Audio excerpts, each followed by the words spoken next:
أنا موجود هنا هو مع كوكبة من علماء المركز القومي للبحوث على مستشفى 57 من أكبر المؤسسات الخيرية اللي موجودة أنا أقدر أقول في العالم كله. أنا النهاردة شايف إن هم تحولوا فعلا من مجرد علاج مرضى، إن هم بيتكلموا في النصيحة اللي دايما بننصح بيها الناس، إن الوقاية خير من العلاج.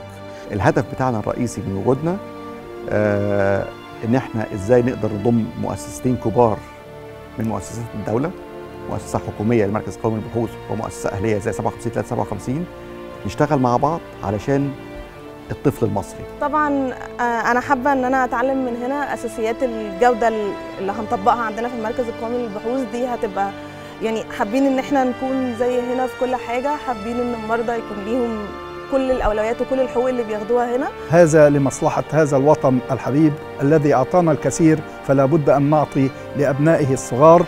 احنا بنتكامل جميع مؤسسات الدوله علشان هدف واحد فقط، هو صحه ورفاهية الطفل المصري اللي في الآخر بيعود على الدولة كلها.